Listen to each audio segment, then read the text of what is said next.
शतम पीर बैठा गुर भारी, अर्जन पाया भगत कै, मूरत हर गोबिंद सवारी। चली पीली सोनिया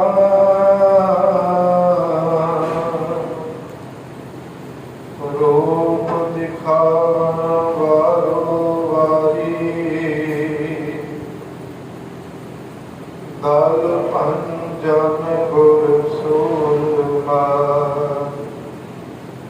वड जो दातो परोपकारी। पुछन सिख अरदास कर, शहला तक दर्श निहारी। अगम अगोचर सतगुर, बोले मुक्ते सुनो संसारी। कल जुग पीली सोनिया, कलारी। जुग जुग सतगुर धरे अवतारी। धन धन धन जन आया, जिस प्रसाद सब जगत तराया। जन आवन काए सुआओ, जन कै संग चित आवे नाओ। आप मुकत मुकत करे संसार, नानक तिस जन को सदा नमस्कार। आप मुकत मुकत करे संसार, नानक तिस जन को सदा नमस्कार। जुगो जुग अटल, चौवा शतर तखत दे मालक। जहरा जहूर हाजरा हजूर, धन धन साहिब श्री गुरु ग्रंथ साहिब जी महाराज। सच्चे पातशाह जी दे पावन पवित्र चरनां दे विच सुभाएमान गुरु सवारे सतसंगी जनों, अज समुचती मनुखता वास्ते और सिख मनुखता के कल्याण वास्ते जो मीरी पीरी का सिद्धांत छेवें पातशाह श्री गुरु गोबिंद साहब महाराज पातशाह जी ने दो तलवार धारण करके जेड़े मनुख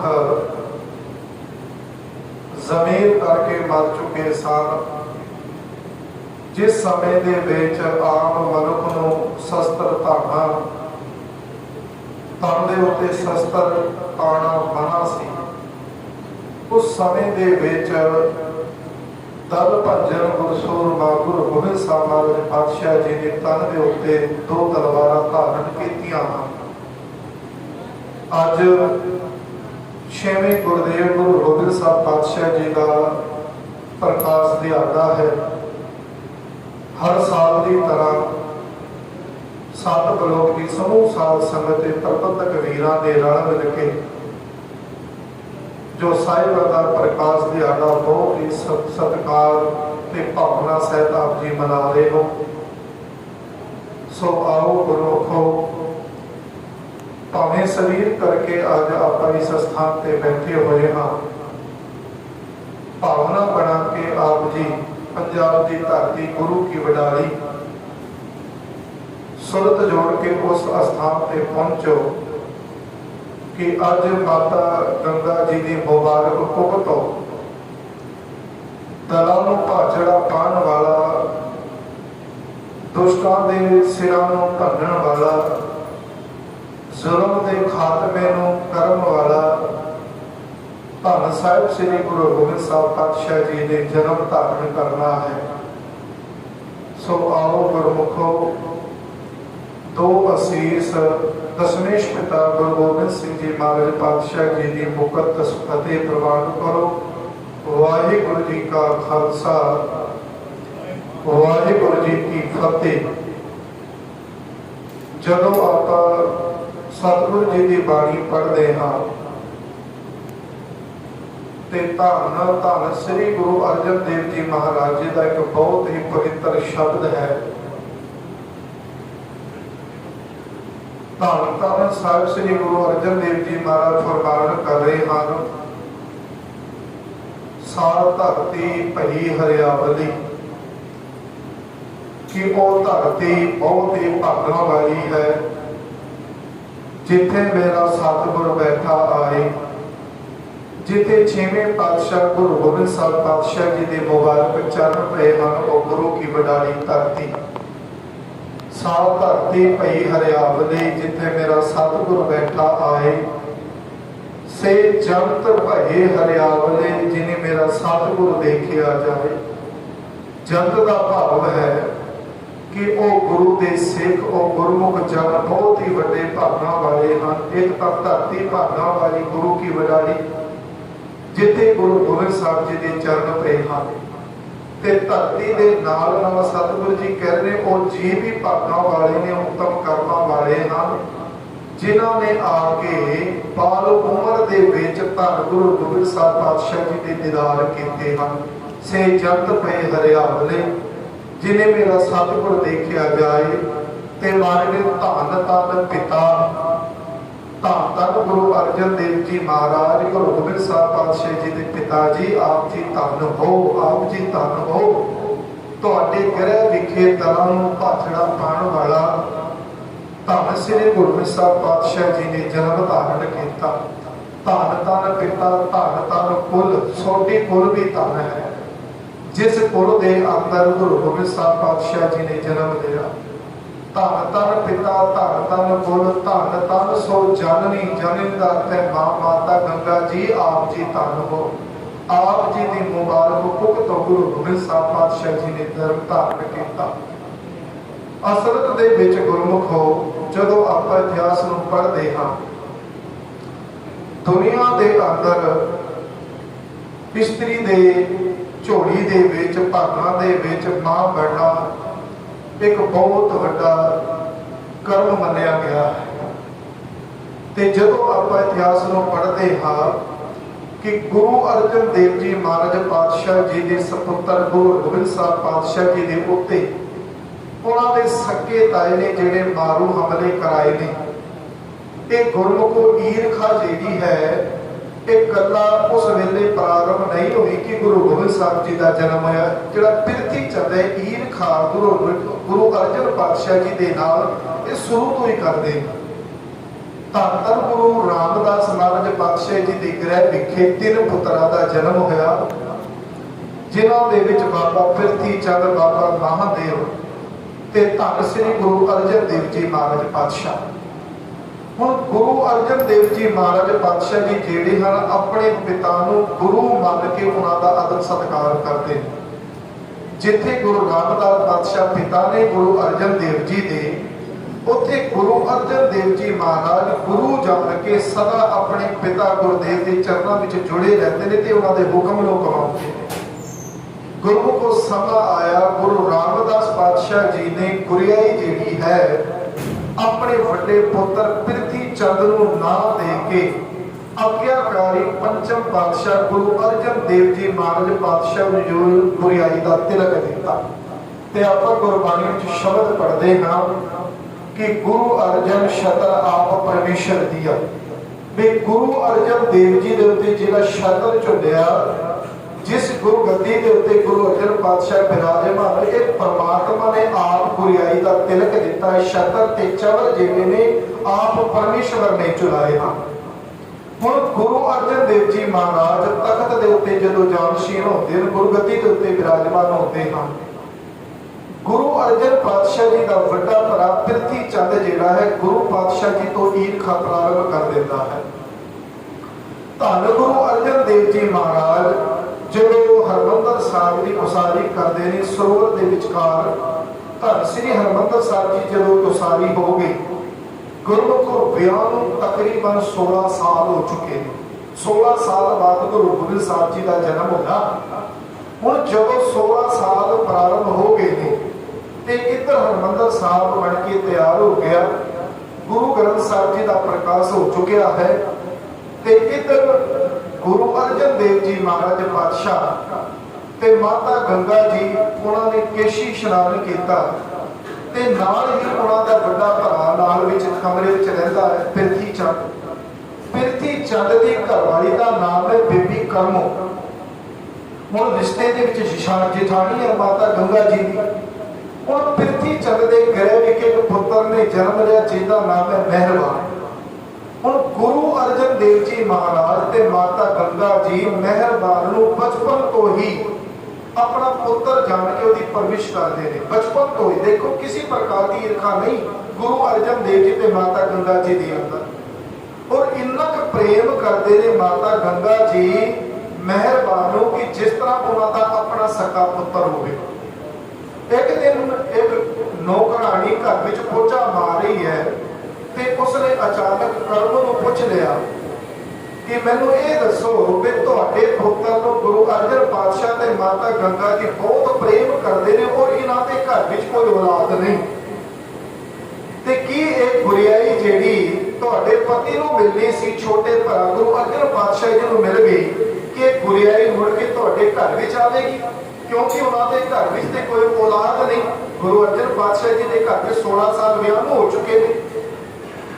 ਤੇ ਕਰਮੋ ਜਿਹੜੀ ਹੈ ਉਸਨੇ ਅਪਸ਼ਬਦ ਬੋਲੇ ਮਾਤਾ ਗੰਗਾ ਜੀ ਦੇ ਲਈ। ਦੇਖੋ ਇੱਕ ਇਸਤਰੀ ਦੂਜੀ ਇਸਤਰੀ ਨੇ ਕਿੰਨੇ ਕਠੋਰ ਸ਼ਬਦ ਬੋਲਦੀ ਹੈ, ਜਦੋਂ ਕਿ ਮਾਤਾ ਗੰਗਾ ਜੀ ਮਹਿਰਬਾਨ ਨੂੰ ਆਪਣਾ ਪੁੱਤਰ ਜਾਣ ਕੇ ਪਾਲ ਰਹੀ ਹੈ, ਬੜਾ ਲਾਡ ਲੜਾਉਂਦੇ ਨੇ।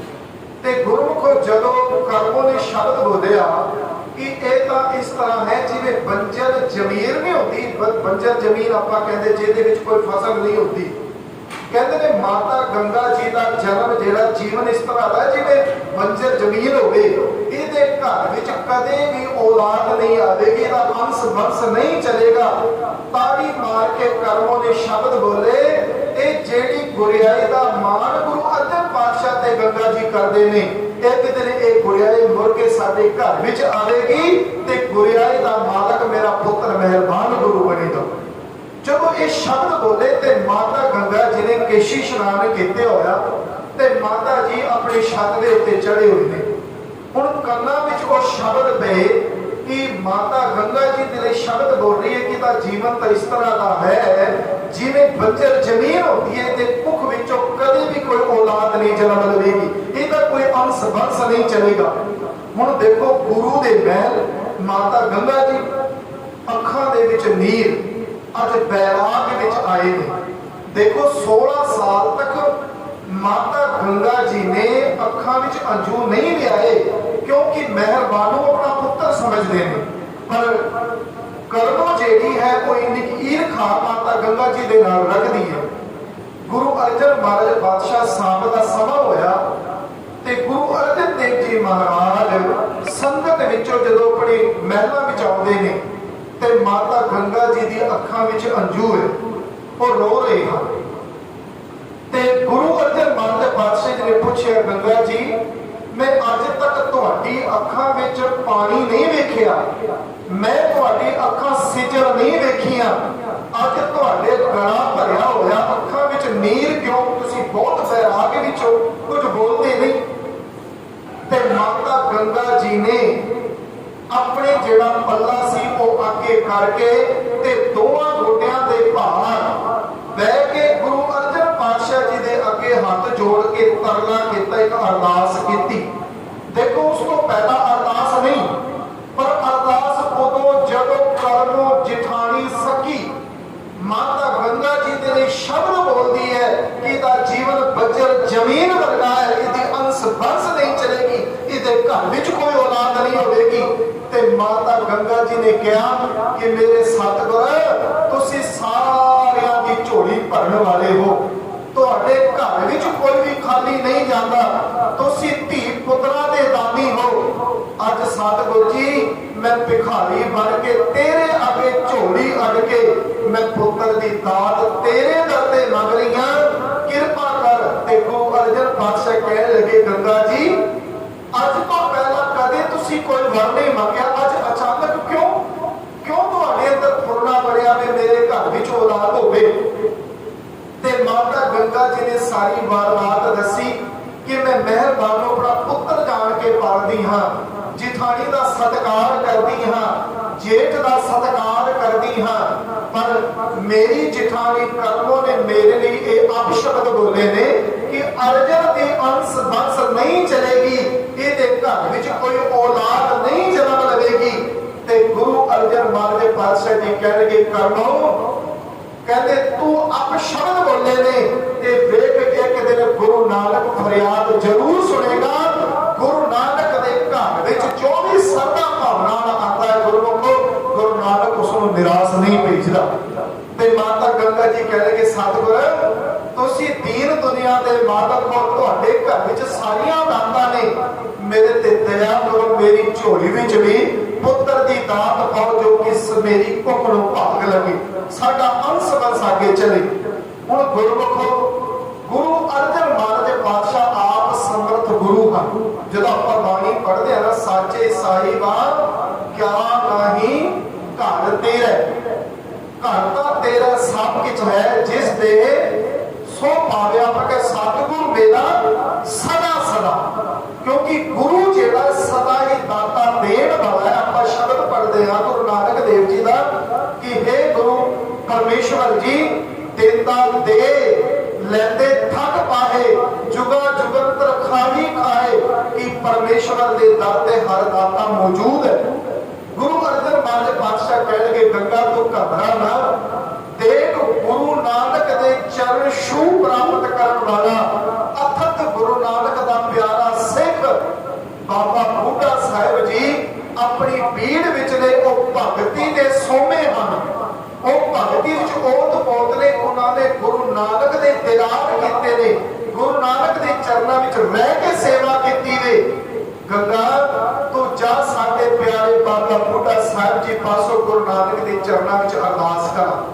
हुण गुरमुखो इत्थे कई सवाल खड़े हो जाते हैं कि गुरु अर्जन देव जी महाराज आप समर्थ गुरु ने ते उन्होंने बाबा बूढ़ा साहिब जी को क्यों भेजा है ना।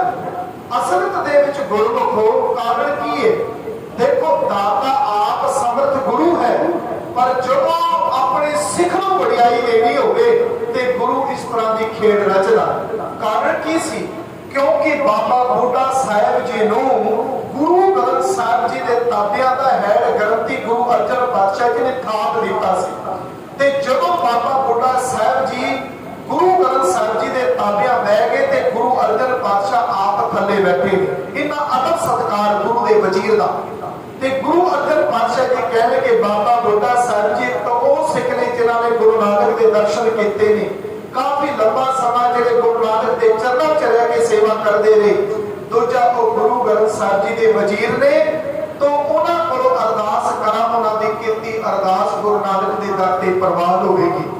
हुण देखो माता गंगा जी अमृत वेले उठे, वो अपने रथ विच सवार हुए, प्रशादे 36 प्रकार का भोजन तैयार किया। इधर बाबा बूढ़ा साहिब जी वो खेतों विच गुरमुखों घाह पुट रहे हैं। कहते जदों रथ विच सवार होकर माता गंगा जी उत्थे पहुंचे ते बाबा बूढ़ा साहिब जी की जेड़ी उम्र है तकरीबन 90 साल तो ऊपर हो चुकी है, बहुत बुजुर्ग हो चुके हैं बाबा बूढ़ा साहिब। कहते भरवटे जेड़े ने इन्ने क लंबे हो चुके ने, चंगी तरह बाबा बूढ़ा साहिब जी नूं नजर भी नहीं आता। कहते जदों धूड़ उठी ते घोड़ियां दी पैरां दी आवाज आई ते बाबा बूढ़ा साहिब खेत विच बैठे हुए घाह कट रहे सन। ते अचानक सेवक सेवादार नूं बुलाया ते कह लगे वे घोड़ियां दी ते धूड़ बड़ी उड़ रही है, ये देखो कौन आ रहा है। जदों ध्यान नाल वेख्या कहंदे हाथ जोड़ के बाबा बूढ़ा साहिब जी गुरु अर्जन पातशाह जी दे महल माता गंगा जी तुहाडे कोल आ रहे हैं। कहते माता गंगा जी रथ तो थले उतरे ते भोजन थाल विच पाया, बाबा बुढ़ा साहब जी दे सामने रखिया ते अरदास कीती, बाबा बुढ़ा साहब जी गुरु अर्जन पातशाह जी का हुक्म है कि गुरु नानक दे अथन प्यारे सिखो साडे दे बच्चे दी अरदास करो। देखो बाबा बुढ़ा साहब जी ने वचन किया, माता गंगा जी मैं गुरु अर्जन देव जी का सिख हाँ, मेरे को वो ताकत नहीं है। देखो भावे वडियाई मैनू दे रहे ने पर करता गुरु अर्जन पातशाह जी ने, उन्होंने आप समर्थ दाता दे मालक ने, आप जी उन्होंने को अरदास कराओ। देखो वापस चले गए, जाके गुरु अर्जन पातशाह जी को दसिया, सतगुरु जी तुहाडे सेवक ने अरदास नहीं की। ते गुरु अर्जन पातशाह कह रहे गंगा जी तुसी किस तरह गए सी? कहते जी असी रथ दे उत्ते सवार होके कई प्रकार के मिष्टान के पकवान प्रसादे तैयार करके लेके गए सन। गुरु अर्जन पातशाह जी कह रहे नहीं, कहते जदों किसी को अरदास करने वास्ते जाईदा, जदों किसी को मंगण वास्ते जाईदा, रथ विच सवार होके नहीं, उते नीवा ते गरीब बन के जाईदा। हुण ध्यान नाल सुनना, जदों भी गुरु ग्रंथ साहब जी को आओ उस वेले दाता बन के नहीं, मालक बन के नहीं, जे भिखारी बन के आओगे ते सारियां दाता प्राप्त करके ले जाओगे। कहते फिर की करिए? गुरु अर्जन पातशाह महाराज कह लगे गंगा जी अमृत वेले उठ के इशनान करो, इशनान करके अपने हत्थां नाल तुसी 5 प्रकार का अनाज, जिहदे विच चना भी हो सकता है गुरमुखो, एक कणक भी हो सकती है, 5 प्रकार का तुसी ये धान पिस के अपने हत्थां दे नाल मिसे प्रसादे तैयार करो ते मिसे प्रसादे तैयार करके अचार ते मक्खन ते तुसी लस्सी दा छन्ना लेके नंगे पैरी सतनाम वाहिगुरू जपदे होया बाबा बुढ़ा साहब जी को जाओ, और देखो खुद चल के तुहानू लेन वास्ते पहुंचणगे। माता गंगा जी ने इसी तरह किया जिन्हें गुरु अर्जन पातशाह जी ने दसिया। गुरु को मिसे प्रसादे तैयार करके अपने सर दे उत्ते माता गंगा जी ने रखिया ते नंगे पैरी सतनाम वाहिगुरू का जाप जपदे जा रहे ने। कहते जदों वाहिगुरू वाहिगुरू शब्द उच्चारण किया, हाले काफी दूर ने माता गंगा जी, बाबा बुढ़ा साहिब जी अपने खेतों में घाह पुट रहे ने, और वाहिगुरू के धुन की आवाज ब्रह्म ज्ञानी बाबा बुढ़ा साहिब जी तक पहुंची ते बाबा बुढ़ा साहिब जी घाह पुटते खड़े हो गए, अखां विच नीर आ गया, ध्यान धरिया गुरु नानक देव जी का। ये मेरे सतगुरु गुरु नानक पिता अपने सिख को इन्ना कमान कहते ने, जदों तकिया माता गंगा जी नंगे पैर आ रहे ने, कदम आगे जाके क्या मां जानती है कि बाबा बुढ़ा मेरे पुत्र को भुख लगी है, मां छेती कर, मैनू बड़ी भुख लगी हुई है, जो कुछ लिया ते मैनू छका। गुरमुख को मिसा प्रसादा गंडा ते घिओ अचार रख के माता गंगा जी ने बाबा बुढ़ा साहब जी के हाथ ते रखिया। कहते जदों रखिया ते बेनती की माता गंगा जी ने कि तुसी गुरु नानक दे घर दे सेवक हो, तुसी गुरु नानक तक तुहाडी पहुंच है, तुसी कृपा करो साडे लिए अरदास करो ते साडे घर विच भी कोई औलाद जन्म लवे। कहते गुरमुख इतिहासकार लिखते ने, बाबा बुढ़ा साहब जी ने मिसी रोटी दी एक बुरकी मुंह विच पाई ते कहते गंडा जिहड़ा रोटी दे उत्ते रखिया सी चुक के, कहते जदों मुक्की मार के गंडा भनिया ते ओहदे विच जिहड़ा सूक्ष्म बीज अंदर हुंदा है ਉਹ तिलक के दूर पिया ते उच्ची आवाज दे विच बाबा बुढ़ा साहब बोलिया, तुमरे ग्रह प्रगटे हो जोता जाका भरना को सोता। माता गंगा तेरे घर विच ओ मावा बड़ी सोहना जन्म लवेगा, जिस तरह असी गंडा भनिया और चार माता सिर इस तरह भनिया करेगा। को जी सतनाम इस तरह भनिया करेगा, तुमरे ग्रह प्रगटे हो जोता जाका भरना को सोता। कहते जिस तरह असी गंडा भनिया इस तरह चार माता सिर भनिया करेगा। गुरमुखो सन 1995 का समा आया, ऐसा 1595 का समा अज वाला दिन। हुण गुरु अर्जन देव जी महाराज अमृतसर तो गुरु की वडाली पहुंच गए, क्योंकि गुरु गोबिंद साहब जी का जेड़ा जन्म है वो गुरु की वडाली का है। 1595 इस वेलों माता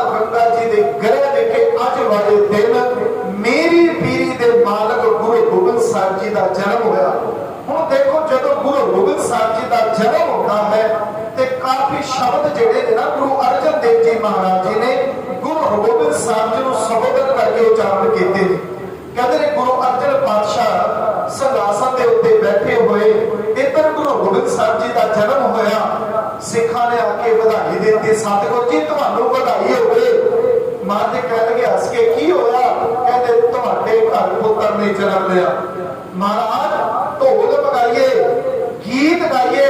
सतगुरु जी ने कहा कहते लंचर गीत नहीं, दुनिया में ढोल नहीं। जिस परमेश्वर परमात्मा ने पुत्र दिता ओदा शुक्र करिए। ते महाराज ने शब्द उच्चारण किया, परमेश्वर दिता बन्ना दुख रोग का डेरा भन्ना, अनंत करे नर नारी, हर हर प्रभ कृपा धारी, संतो सुख होवा सब थाई, पार ब्रह्म पूर्ण परमेश्वर रवया सबनी थाई। ते मार के धुर की बाणी आई, तेरे सगले चिंत मिटाई। ये शब्द गुरु अर्जन देव जी ने उदों उच्चारण किया अज वाले दिन जदों गुरु गोबिंद साहब जी का जन्म होया। दूजा शब्द गुरु अर्जन देव जी उच्चारण महाराज जी ने प्रारंभ किया। कहते चिर जीवन उपजया संजोग, उतरे माहे आए किया निवास, माता के मन बहुत विकास। ते महाराज ने शब्द वरत्या जमया पूत भगत गोबिंद का। देखो इतने भगत गोबिंद का शब्द वरत्या कि जेड़ा साडे घर विच बच्चे ने जन्म लिया, एक भगत परमेश्वर का भगत बन के साडे घर विच आया। मारे करे जमया पूत भगत गोबिंद का, प्रगटियो सामे मिटिया धुर का। जेड़े लोग कहते सन कि माता गंगा जी की कुख नूं भाग नहीं लगेगा, जेड़े लोग कहते सन कि गुरु अर्जन देव जी की अंश बंश नहीं चलेगी, ते महाराज शब्द उच्चारण कर रहे ने बदी बेल को पीढ़ी चाली, धर्म कला हर बंद बहाली।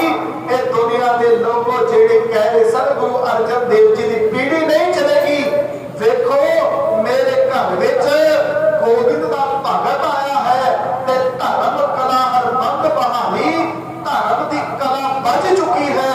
हुण बदी बेल वो पीढ़ी चाली, हुण सोनिया की कुल एक प्रारंभ हो चुकी है। गुरु अर्जन देव जी महाराज कह रहे हैं। हुण गुरु गोबिंद साहब जी का जन्म होया ते बाबा बुढ़ा साहिब जी को सनेहा भेजा गुरु अर्जन देव जी ने। पालकी च बिठा के बाबा बुढ़ा साहिब जी को गुरु की वडाई लिया गया। कहते जदों बाबा बुढ़ा साहब जी की झोली विच गुरु गोबिंद साहब जी को पाया गया ते गुरु अर्जन देव पातशाह जी ने कहा बाबा बुढ़ा साहब जी ये जेड़ा साडे घर विच गोबिंद दा भगत आया, तुहाडी अरदास तुहाडी रहमत सदका आया है, तुसी इस बच्चे दा नामकरण भी तुसी करोगे, भाव बच्चे दा नाम भी तुसी रखोगे।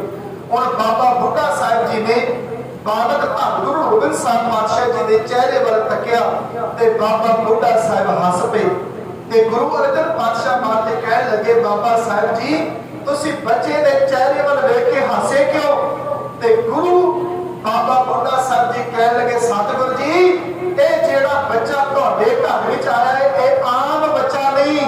देखो पंजवें जामे तक गुरु नानक देव जी तो लेके गुरु अर्जन महाराज पातशाह जी तक गुरुमुख को केवल शास्त्र तक एक इतिहास चलिया, परंपरा जिहड़ी शास्त्र तक चली। पर जेड़ा तुहाडे घर विच ये बालक आया है ये शास्त्र के नाम नाल शस्त्र नहीं चुकेगा, एक कला शस्त्र नहीं एक घोड़े भी रखेगा ते शीश के उत्ते कलगी भी सजावेगा। ये बाबा बुढ़ा साहब जी के वचन ने। कहते ने फिर बाबा जी तुसी मेरे पुत्र का नाम रखो ते गुरमुख बाबा बुढ़ा साहब जी ने चेहरे ते हाथ रख के गया ये तां मेरा गुरु गोबिंद है, मेरा परमात्मा है। सिर विच सिजदा किया बाबा बुढ़ा साहब जी ने नाम रखिया ते जब थोड़े जे वड्डे होए ते गुरमुख सक्के ताए पिरथी चंदे 3 बारू हमले कराए। आप जी ने ज्ञात हो जो मैं अर्ज करा, देखो सब तो पहला हमला जब कर्मों ने क्या पिरथी चंदो अपने घर वाले असी सोचते रहे गंगा की कुख तो कदे भी औलाद जन्म नहीं लवेगी, अर्जन की कोई पीढ़ी नहीं चलेगी। गुड़िया साडे घर विच आवेगी, रब ने तक इनाम देकर फिर पुत्र भेज दिता। कोई गल नहीं, जे पुत्र आ गया पर असीं इसनूं जिंदा नहीं रहन देवांगे, इसनूं मार देवांगे। देखो सब तो पहला उपराला करदे ने गुरमुखो, खिडारे नूं कहा जाता है तुसीं इस तरह करो, ओदी दही दे विच जहर पा के इसनूं खिला दो। गुरमुखो दही विच जहर पिला के खवाया, पर मेरे धन गुरु गोबिंद साहब पातशाह जी ने नहीं खाता। ते फिर आखिरकार उस खिलावे ने दस दिता, गुरु अर्जन पातशाह ये मेरा कोई बस नहीं, मैं ते लालच दे मजलिस आया, तुहाडा वड्डा भरा पिरथी चंद उसने मैनू माया का लालच दिता ते उसने कहा मैं गुरु अर्जन दे पुत्र नूं मार दो। पर देखो पता लग गया कि पिरथी चंद मेरे पुत्र को मारना चाहता है, पर गुरु अर्जन देव जी ने शब्द भी अपने मुख तो कोड़ा नहीं बोलिया। फिर गुरु को दूजा मारू हमला कराया गया, ताई दे छाती को जहर ला के मैं तो अपना दुध पिरा ते बच्चा मर जाएगा।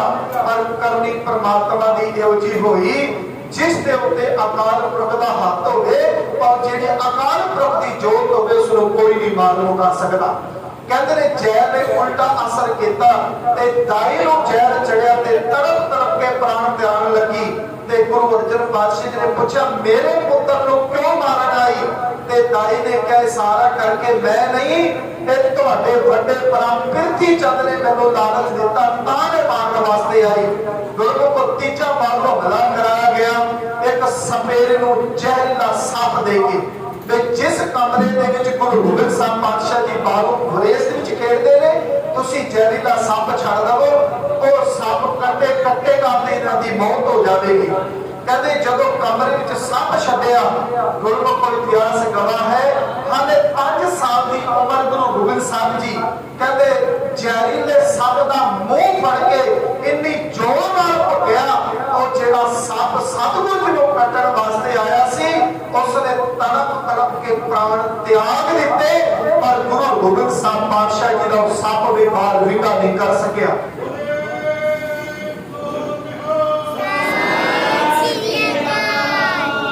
सक्का तारा 3 बारों भले करांदा सतगुरु जी दे उत्ते, पर गुरमुख को मेरा सतगुरु जेड़ा नवा मिलोगा उसदा कोई भी बाल विवाह नहीं होगा। सब कुछ गुरु अर्जन पातशाह जी को पता लग गया। गुरमुख को समा आया, क्योंकि समय के दायरे विच रह के आपां विचार करनी है।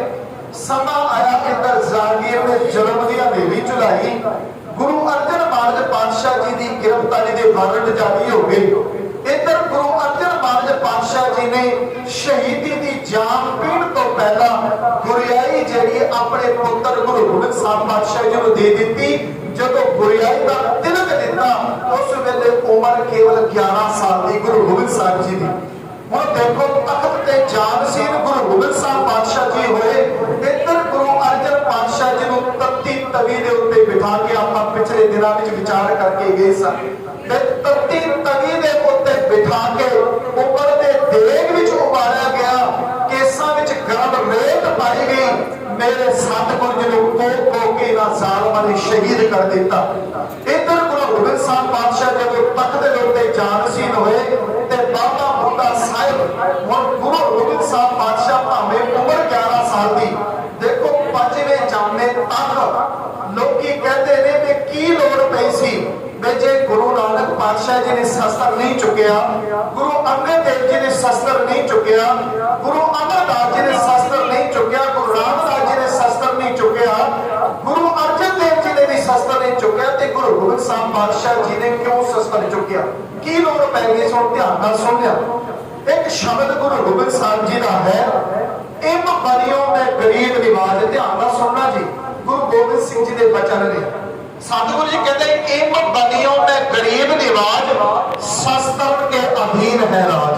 ये बचन गुरु गोबिंद सिंह जी ने कहते इम बनियों में गरीब निवाज, शस्त्र के अधीन है राज।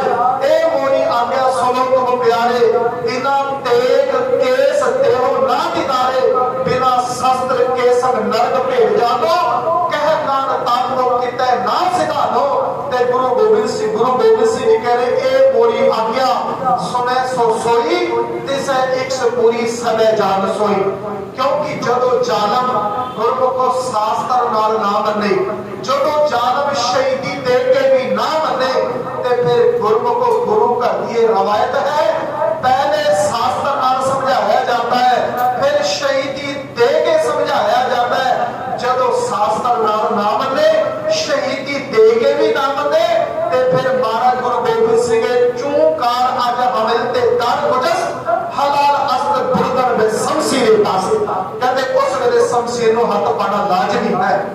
गुरु गोबिंद साहब पातशाह जी की उम्र केवल 11 साल दी ते बाबा बुढ़ा साहब जी ने गुरमुखो कई इतिहासकार कहते ने गलती नाल जेड़ी श्री साहब मुट्ठी पा दी सी।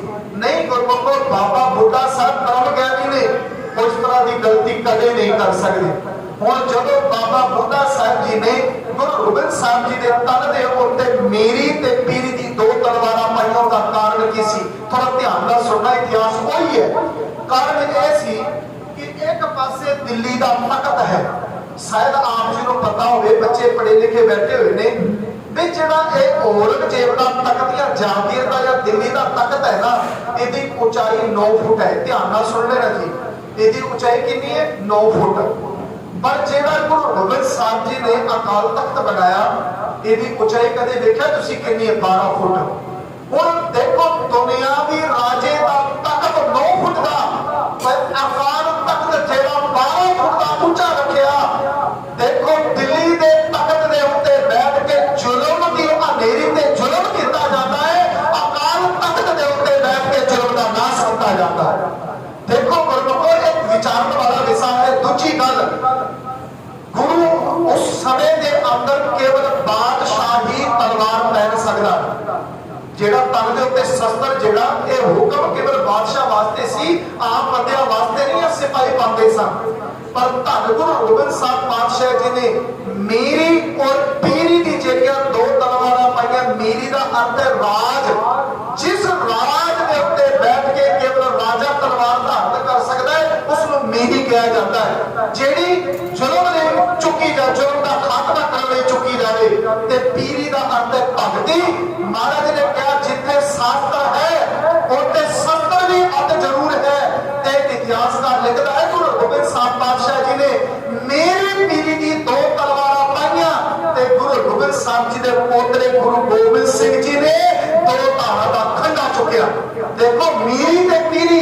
पर जब गुरु गोबिंद साहब जी का पोतरा गुरु गोबिंद सिंह जी महाराज गुरगद्दी के उत्ते जानसीन होंदे ने और 2 तारा खंडा चुकदे ने, ते जदों 2 तारा खंडा चुकदे ते उस खंडे विचों खालसा प्रगट होता है, जिसनूं आपां संत ते सिपाही कहा जाता है। देखो तुसीं लेके चलो मेरी पीरी ते 2 तारा खंडा, उत्थे भी 2 चीज़ है। उस खंडे विचों जेड़ा प्रगट होया उसी संत और सिपाही गुरु गोबिंद सिंह जी महाराज ने संत ते सिपाही प्रगट कर दिता इस मेरी पीरी के सिद्धांत विच। कहते जदों 2 तलवारां पाइयां, सोहनी पग सजाई गई। पग भी जेड़ी ना गुरमुख राजा तो अलावा होर कोई नहीं बन सकता सी।